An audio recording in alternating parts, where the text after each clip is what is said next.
Esta presentación lo que pretende es dar una visión del entorno internacional y aterrizar un poco en una visión así muy general, a vista de pájaro, de la región en su conjunto.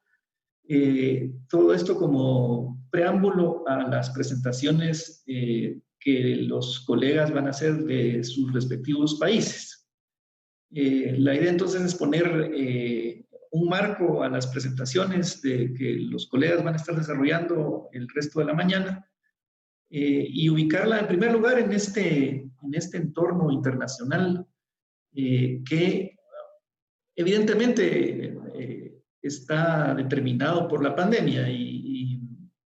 estamos en un entorno que podríamos decir caracterizado por una recesión mundial muy profunda. Con cifras a junio ya se podía ver, entre otros aspectos, este que aparece en la pantalla, que es el desplome de el volumen de comercio mundial ocurrido desde marzo de este año y quizá un poco antes, desde que China empezó con la pandemia. Este deterioro se habrá deteriorado más en los meses subsiguientes, al punto que quizá va a ser sin duda una caída del comercio mundial más grande que la que hubo en la recesión mundial de 2009. Y se puede ver tanto en términos de volumen de comercio como de los precios de los productos en promedio en el comercio mundial. La caída de la demanda ha sido enorme. De hecho, como veíamos en la gráfica anterior, el Fondo Monetario Internacional espera una caída de 11% en el comercio mundial, que es muy profunda.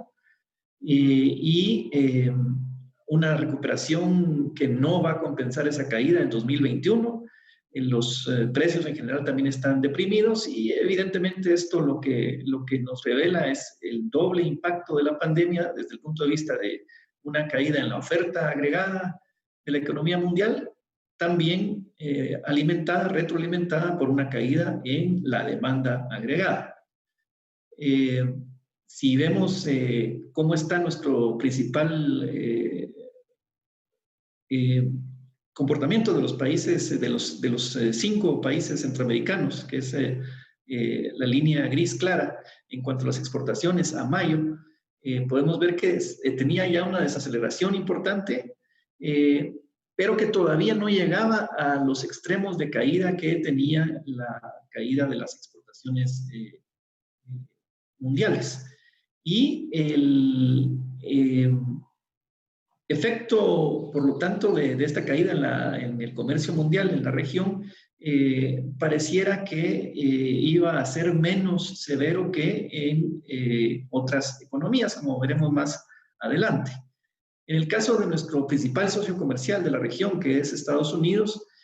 también vemos un importante desplome a partir de marzo. En el lado izquierdo pueden ver el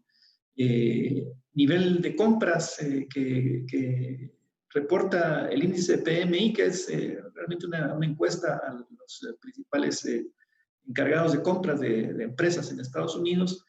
que en esta vez y ya desde hace un par de años está reflejando de forma muy paralela el nivel de confianza de los consumidores calculado por el Departamento de Comercio de Estados Unidos, que también al lado derecho se refleja en las encuestas, en la encuesta que hace la Universidad de Michigan, de una caída en la confianza de los consumidores. Lo que nos están diciendo estas cifras es que evidentemente estamos en una situación de una caída de demanda que a Centroamérica le va a afectar profundamente. Si uno mira las principales variables económicas de Estados Unidos previstas en el Consensus Forecast, el comportamiento de la economía evidentemente señala una fuerte recesión con una recuperación el año próximo que, aunque fuerte para estándares históricos, no va a compensar la caída de este año. Y esa caída en la producción estadounidense va a estar determinada, como les decía, por este doble efecto de oferta y de demanda. Por el lado de la demanda, una caída importante en el consumo y en la inversión, que son las dos palancas que mueven la economía estadounidense por el lado de la demanda agregada, que también, por supuesto, va a generar una caída importante en la producción internacional, una depresión en el nivel de precios, una inflación casi cero en Estados Unidos este año, y en general un comportamiento de los principales indicadores que en Estados Unidos le toman el pulso inmediato a la economía, como pueden ser las ventas de vehículos o las ventas de casas, con unas caídas muy importantes y consiguientemente una elevación en la tasa del desempleo al 10%, con unos mercados financieros en donde las condiciones monetarias y financieras son de relajamiento y de procura de moderar el golpe en la demanda agregada vía tasas de interés bajas que se están manteniendo muy bajas a corto y a largo plazo, como vamos a ver más adelante. Y todo ello coronado con un importantísimo aumento en el déficit fiscal, también como la principal medida de política pública para, vía el gasto del gobierno, compensar las caídas que se estarían dando en el consumo y en la inversión. Y seguido el año 2021, según las proyecciones de estos expertos que conforman el Consensus Forecast, recuperaciones en todas las variables, pero como les decía, recuperaciones de una magnitud menor a la caída de 2020 o al deterioro en 2020, lo que quiere decir que los niveles de producción, los niveles de déficit fiscal, los niveles de precios no se van a recuperar a los niveles previos a la pandemia el año entrante. Todavía va a pasar un par de años antes de que los niveles de las principales variables regresen a la normalidad en Estados Unidos y al final en el mundo. Sí es importante destacar el hecho de que, así como hay un tremendo aumento en el gasto fiscal, ha habido un tremendo esfuerzo desde el lado de la política monetaria por relajar las condiciones financieras. La Reserva Federal ha llevado su tasa de fondos federales a niveles históricamente bajos. Y la noticia de ayer y anteayer es que la Reserva Federal está empeñada, dispuesta y firme en mantener esos niveles de relajamiento monetario durante un periodo largo. La Reserva Federal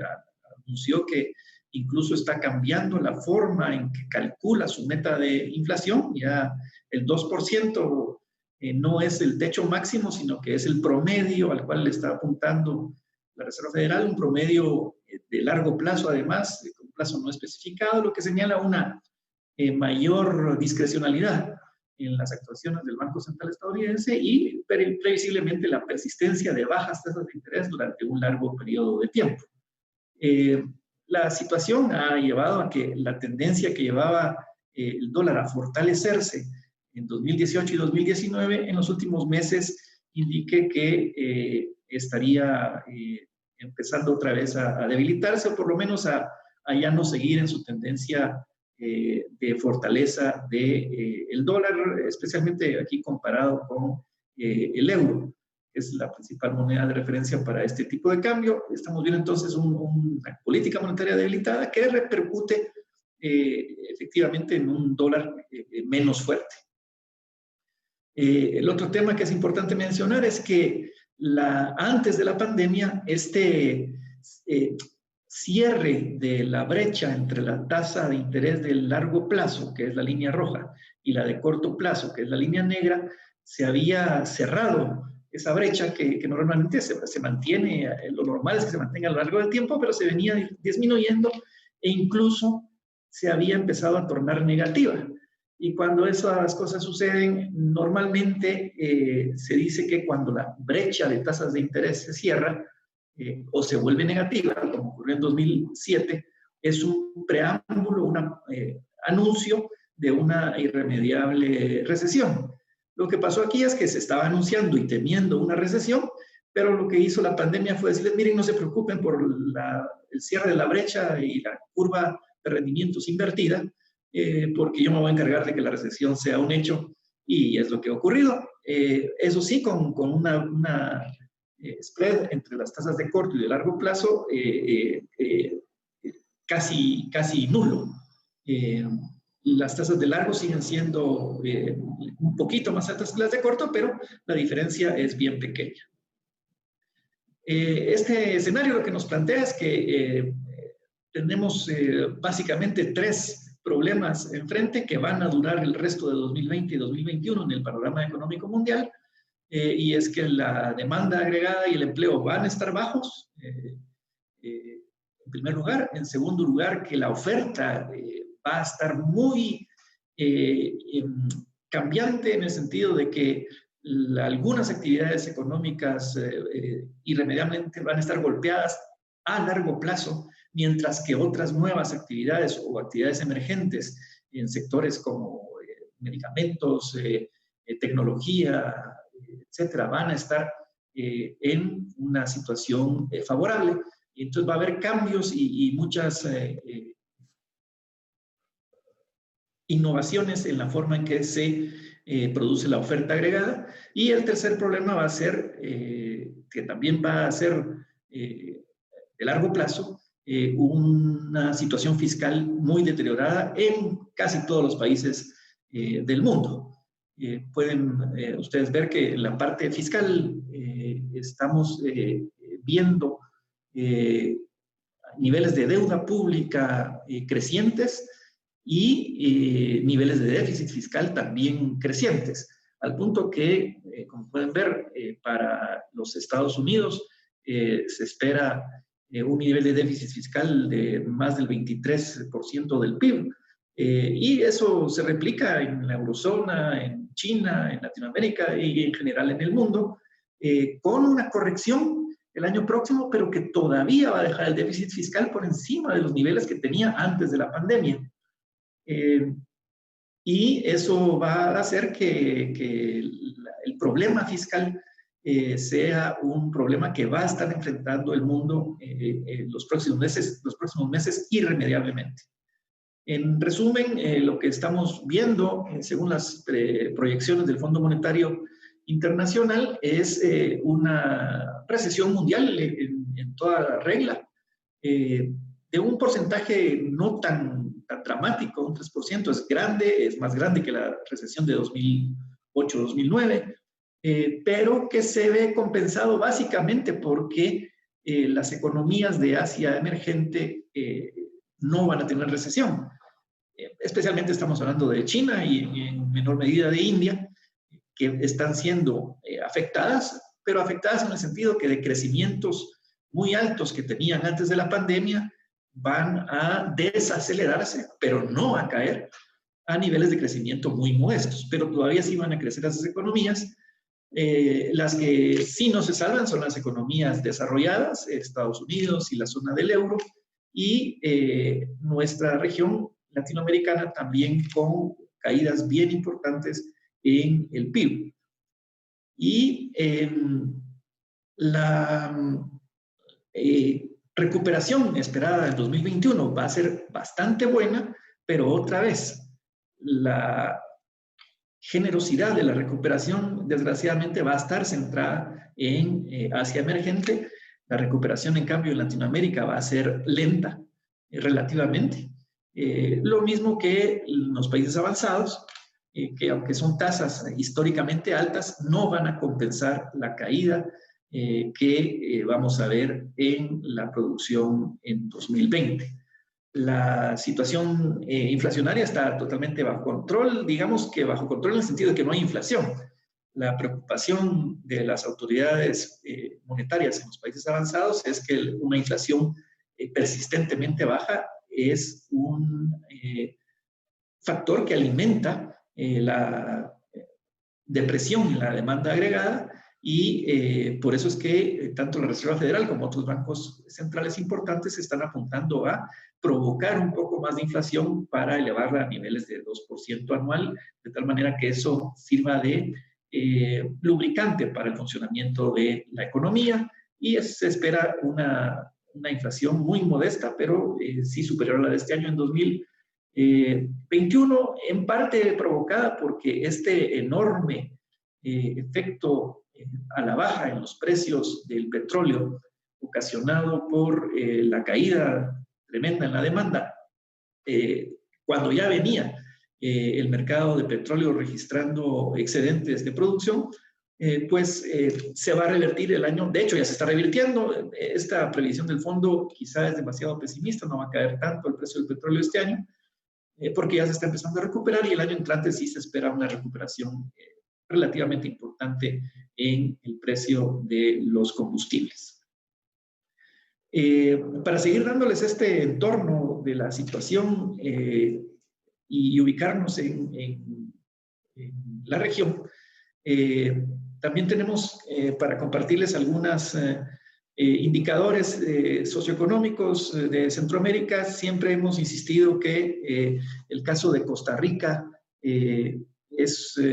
sobresale del resto de Centroamérica. Cuando los comparamos con toda la región latinoamericana, vemos que en cuanto a nivel de ingreso per cápita, Costa Rica está en otra liga distinta que los 4 países del norte de la región, y qué decir de Panamá, también República Dominicana, tienen niveles de ingresos más altos que los 4 países de la parte norte del istmo. Y otros indicadores como esperanza de vida al nacer, también vemos que Costa Rica y Panamá están en mejor posición que el resto de países. Cuando vemos los índices de competitividad, productividad, hacer negocios, etcétera, otra vez vemos que Costa Rica destaca con mucha mejor calificación que los 4 países del norte. Lo mismo en el índice de hacer negocios, Costa Rica y Panamá destacan especialmente sobre Honduras y Nicaragua, pero también Guatemala y El Salvador, aunque están mejor calificados, pues están en una posición inferior a Costa Rica. Cuando hablamos del otro flagelo que tienen nuestras sociedades, como es la violencia, tenemos el índice de criminalidad, en donde los peor calificados son Honduras y El Salvador, pero también Guatemala no aparece tan bien, aunque sí mejorando. El índice de paz mundial igualmente coloca a Costa Rica en una mucho mejor posición que el resto de países de la región. Eso para irnos ubicando en una región que tiene sus disparidades muy marcadas, aunque tiene, digamos, los desafíos respecto a la economía mundial similares. Y en medio de la pandemia, pues también vemos que hay mucha disparidad en cuán preparados estaban los países centroamericanos para hacer frente a una pandemia como la que nos está azotando. Y, por ejemplo, este indicador del número de médicos por cada 1000 habitantes nos tiene a Guatemala y Honduras con muy pocos médicos. Aquí la idea de esta gráfica es que teóricamente, si trazamos una línea aquí, el nivel de PIB per cápita debería de indicar que a mayor nivel de ingreso per cápita hay más médicos por cada 1000 habitantes. Pero los únicos que están mejor, digamos, en ese cálculo es Nicaragua y El Salvador. Nicaragua, dado su nivel de PIB per cápita, tiene un número relativamente elevado de médicos por habitante, lo mismo que El Salvador. Costa Rica, Panamá y Dominicana tampoco califican bien, a pesar de que tienen mucho más médicos por 1000 habitantes que Guatemala y Honduras. Dado su nivel de PIB per cápita, deberían tener más, como lo indica el dato de Latinoamérica en general y el Caribe. Ese es, digamos, un entorno que nos pone una región con disparidades, con desafíos muy importantes socioeconómicos. Y a partir de ahí voy a dar un breve resumen de las principales variables de forma comparativa. Esto, digamos, como un preámbulo para que ya las presentaciones que van a dar los colegas de cada país estén enmarcadas dentro de este comparativo regional. Aquí vemos el Producto Interno Bruto de cada uno de los países de la región para el año 2020 y 2021, según las proyecciones que nos van a presentar los colegas. Y tal vez lo que hay que mencionar aquí es que se ve claramente en la gráfica que toda la región va a estar en recesión este año. Recordemos que en la recesión mundial de 2008-2009, Guatemala, por ejemplo, escapó de esa recesión, no tuvo recesión, pero de esta recesión de la pandemia no se escapa nadie. Tal vez llamamos su atención a lo que está en estas líneas de aquí. Ese es el PIB, el crecimiento del PIB que tenían las economías en promedio de 2015 a 2019. Y lo que vemos también es que después de la recesión de 2020, en 2021 vamos a tener crecimientos en todos los países que, salvo el caso de Guatemala, no alcanzan el crecimiento que tenía el PIB antes de la pandemia, en promedio en los 5 años de 2015 a 2019. ¿Qué quiere decir esto? Que los niveles de producción, el volumen de producción en la región centroamericana no se va a recuperar a niveles pre-pandemia en 2021 y quizá ni siquiera en 2022. Así que para cada país ya vamos a oír las razones. Por ejemplo, en el caso de Nicaragua, es el único país que no va a tener un crecimiento positivo según las estimaciones del despacho de Copades en Managua. El resto de países, como les digo, va a tener una recuperación interesante, pero no va a llegar a los niveles de crecimiento que se tenían antes de la pandemia. Esta caída en la producción nos conduce a que haya un aumento en el desempleo importante en toda la región. En el caso de Guatemala hay que aclarar que lo que está aquí en esta línea, de la línea para abajo, digamos, es el desempleo abierto, que es el que equivale a los datos del resto de países. Lo que pasa es que nosotros siempre hemos dicho en estos seminarios que el desempleo abierto en Guatemala es engañoso, porque el nivel de real desempleo debería incluir el enorme porcentaje de subempleo que registra la economía guatemalteca. Y cuando se suman los dos, cuando se suma el desempleo abierto y el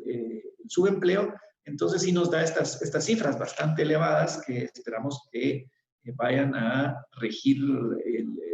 a indicar, digamos, el nivel de desempleo en el país.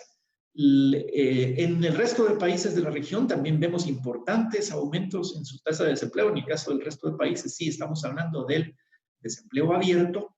y vemos cómo en El Salvador, Nicaragua y Costa Rica supera el 15% el desempleo esperado para este año 2020. Es una tasa muy elevada en términos históricos. Y para todos los países también es bien interesante que la recuperación esperada para 2021 es todavía más lenta que la recuperación en el PIB. ¿Y eso a qué se debe? Pues básicamente se debe a que normalmente la producción va delante del empleo y que la creación de nuevos empleos conforme la economía se va recuperando después de esta recesión enorme que estamos viviendo, normalmente se da en plazas de empleo informales y por lo tanto no entran a contabilizarse como una ganancia de empleo. Y lo que nos está indicando este comportamiento es que vamos a tener un desempleo persistentemente grande, por lo menos durante los próximos 2 o 3 años. Y eso, a su vez, genera un círculo vicioso respecto de la producción, y por eso es que también la demanda doméstica en los países no va a poder recuperarse tan rápidamente como se hubiera querido para revertir los efectos de la caída de la producción. Paso ahora al sector fiscal, que es, para decirlo muy directamente, es el talón de Aquiles de toda la región y es el factor clave que hay que estar vigilando porque puede acarrear consecuencias muy importantes y negativas para las posibilidades de una recuperación económica más dinámica en los próximos años. Partamos en primer lugar que la región centroamericana como tal tiene una carga tributaria relativamente baja que hace que la capacidad de gasto y de reacción de los gobiernos para atender emergencias como la que plantea la pandemia es estructuralmente muy reducida. Sobresalen, por supuesto, las bajas cargas tributarias que tiene Guatemala o Panamá, aunque en el caso de Panamá hay que decirlo que ellos tienen baja carga tributaria porque tienen otra fuente muy importante de ingresos que es el canal, ingresos para el gobierno me refiero, que no lo tiene el resto de países. Entonces, esas, en general, cargas tributarias relativamente bajas, cuando en promedio en Latinoamérica estamos por el 20%, en Centroamérica suelen ser más bajas y ponen ya de entrada en una situación de poca capacidad de reacción en los gobiernos. Y a eso se suma que en 2020 la recaudación de impuestos por parte de los gobiernos de la región va a bajar en todos los países. Evidentemente esto es ocasionado porque la recesión económica implica una caída en los ingresos y en el consumo y por tanto una caída en la recaudación de impuestos sobre la renta y de impuestos sobre ventas en toda la región. Con el agravante de que para 2021 la recuperación en la recaudación tributaria de los gobiernos en promedio en la región va a ser muy modesta. De hecho, en algunos países apenas si se recupera o incluso sigue bajando, como se espera en el caso de Nicaragua. Es importante tener presente de dónde venimos. Aquí tenemos cómo estaba, esta gráfica lo que tiene en el eje horizontal es, se mide la deuda pública como porcentaje del PIB y en el eje vertical el pago de intereses por servicio de la deuda como porcentaje de los ingresos. Entonces, si un indicador se ubica en la parte roja, quiere decir que está muy endeudado estructuralmente, en deuda sobre PIB, y además tiene un peso muy importante de pago de deuda sobre ingresos tributarios. Y cuando se está en zona amarilla, en esta, por ejemplo, quiere decir que el peso de la deuda estructural es muy alto, y en esta quiere decir que el servicio de la deuda es muy alto en relación a sus ingresos. Lo que vemos en esta gráfica es que de 2015 a 2019, antes de la pandemia, la situación ya se había agravado en todos los países de la región, particularmente en Costa Rica, ¿verdad? Que se ubicó, que estaba ya en un punto amarillo y se ubicaba en 2019 ya en un área roja, en donde tanto el monto de la deuda como el servicio de la deuda estaban ya en niveles de alarma roja. El Salvador, que también estaba en amarillo por su carga de deuda estructural, ya estaba pasando a rojo.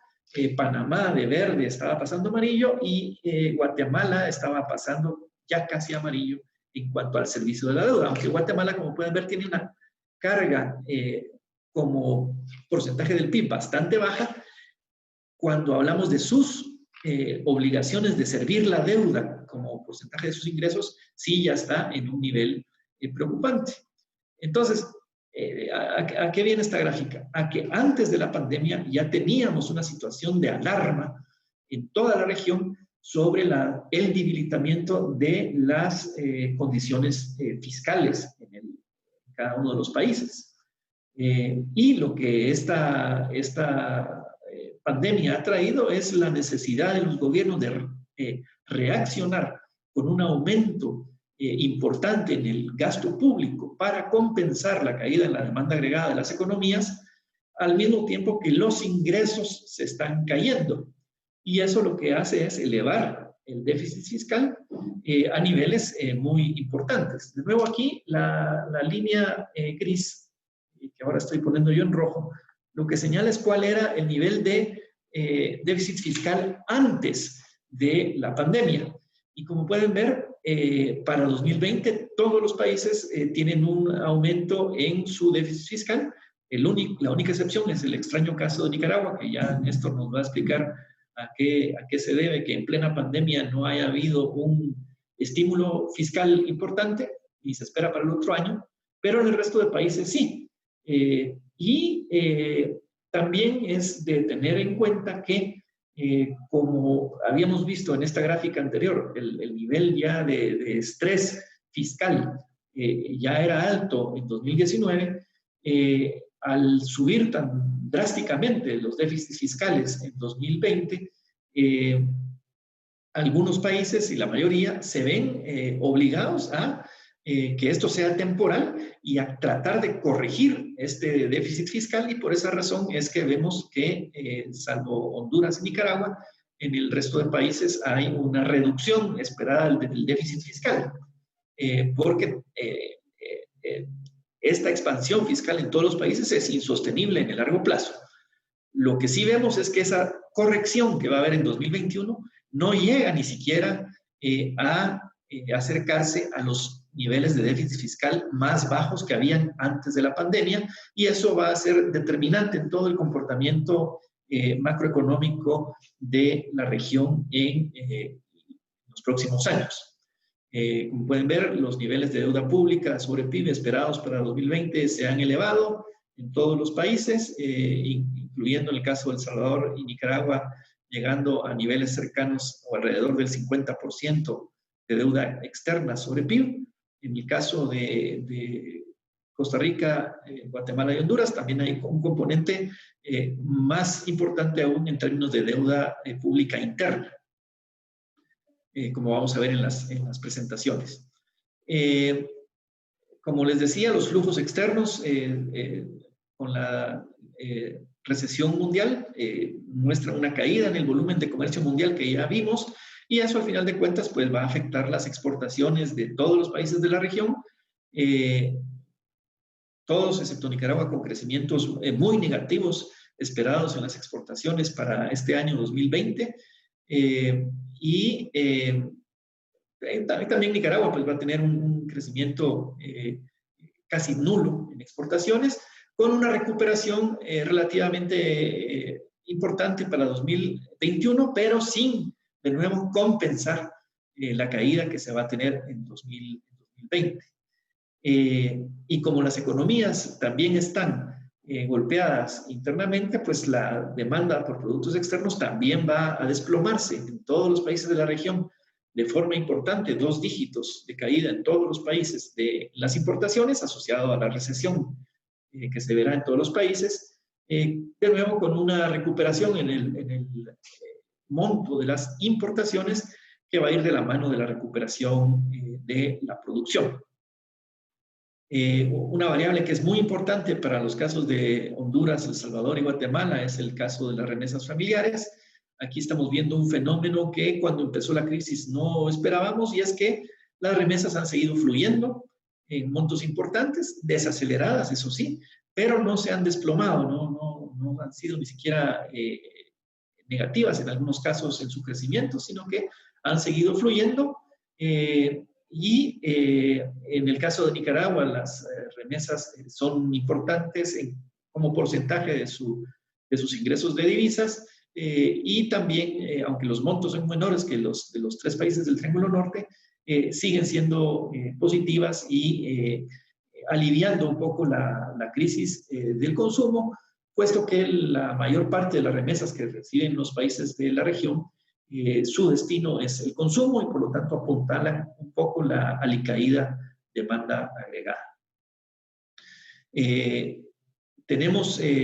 aquí sí disparidades importantes en cuanto al saldo final de la balanza externa de los países. Ocurre que en el caso de Guatemala y Honduras los flujos de remesas son de tal magnitud respecto de los flujos comerciales que más que compensan el déficit comercial de ambos países y producen que al final de cuentas haya un superávit en la cuenta corriente de la balanza de pagos, y eso por supuesto que representa una tranquilidad en cuanto a que se se eliminan muchas presiones cambiarias y se logra mantener la estabilidad financiera. Eso sí, en el caso de Nicaragua y Costa Rica vemos déficits importantes en cuenta corriente, en El Salvador en menor grado, pero para esos tres países y también para Panamá, lo que esto implica es que estos países sí van a tener que recurrir a endeudamiento externo, y eso, como lo vamos a ver al final, tiene una relación importante con cuán bien esté el país de que se trate, El Salvador, Nicaragua, Costa Rica, posicionado en los mercados internacionales para poder acceder a ese financiamiento externo que este déficit en cuenta corriente demanda. La inversión extranjera es muy importante para Costa Rica y para Panamá, en menor medida para los demás países, pero vemos que a pesar de la crisis, pues se va a mantener en niveles muy modestos en el resto de la región. En El Salvador sí se ve una desinversión importante que ya nos explicarán el motivo. Estos flujos, especialmente para Costa Rica, pues compensan, en el caso de Costa Rica, la falta de flujos que en Costa Rica no existen de remesas familiares y llena el vacío que se necesita para pagar el déficit en cuenta corriente de balanza de pagos. En los países que tienen monedas que varían en su cotización respecto del dólar, las economías no dolarizadas de la región, vemos que se esperan en el año 2020 movimientos hacia la depreciación, más importantes en el caso de Costa Rica y de Nicaragua, más modestos en el caso de Guatemala y una estabilidad muy grande en el caso de Honduras. Aunque en el caso de Guatemala sí esperamos que el tipo de cambio en el 2021 otra vez vuelva a apreciarse en la medida que estamos viendo que las remesas familiares van a seguir más que contrarrestando el déficit comercial del país. Y va a haber, digamos, una abundancia de dólares en el mercado, no así en el caso de Costa Rica, que se está previendo una depreciación del 5% en 2021. En cuanto a los precios, todos los países muestran inflaciones bastante moderadas, incluso bajas históricamente para 2020, con la excepción quizá de Honduras, pero en todos los casos con porcentajes bastante modestos, no hay ninguna presión inflacionaria que se vea, y menos que en un ambiente internacional en que los precios internacionales van a estar relativamente bajos. Sí, se vislumbra en todos los países de la región un rebote en la inflación en 2021, pero de nuevo hacia niveles que son bastante bajos, lo que también nos está indicando una lenta evolución de la demanda agregada, la demanda doméstica, y por lo tanto poca presión en el nivel de precios. En cuanto a las variables financieras, el grado de penetración financiera en los países, vemos que Nicaragua y Guatemala pues tienen niveles bajos de penetración financiera cuando se mide como el crédito como porcentaje del Producto Interno Bruto, y Honduras, que es en relación a su PIB el país que tiene más penetración financiera, sin mayores variaciones entre 2020 y 2021, tasas de interés relativamente bajo control o no muy diferentes de las que se venían dando, con alguna tendencia a la baja en toda la región, dada el relajamiento de oferta monetaria que ha habido en todos los países.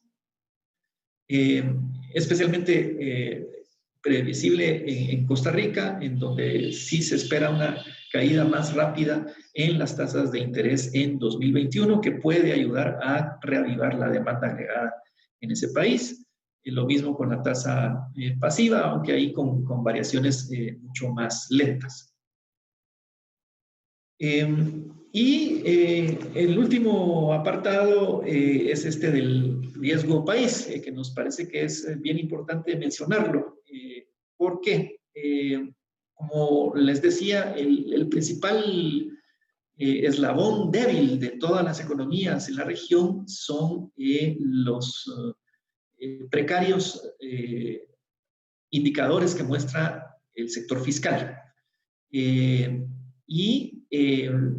Por una parte, y por otra, en algunos países el aumento en el déficit externo. Este doble déficit en algunos países implica necesariamente recurrir a los mercados financieros internacionales para financiar tanto al gobierno como al sector privado. Y en ese sentido es muy importante cómo los mercados financieros internacionales ven a la región. Y lo que vemos es que las calificadoras, pues en plena pandemia, se pusieron un poco nerviosas y revisaron ya sea las perspectivas o las calificaciones en los países de la región, pero no solo en la región, o sea, revisaron en todo el mundo. Y evidentemente con una situación mundial deteriorada, las calificaciones o las perspectivas en particular se volvieron más negativas. Sin embargo, no hubo una revisión demasiado drástica. Aquí podemos ver que dependiendo de la calificadora,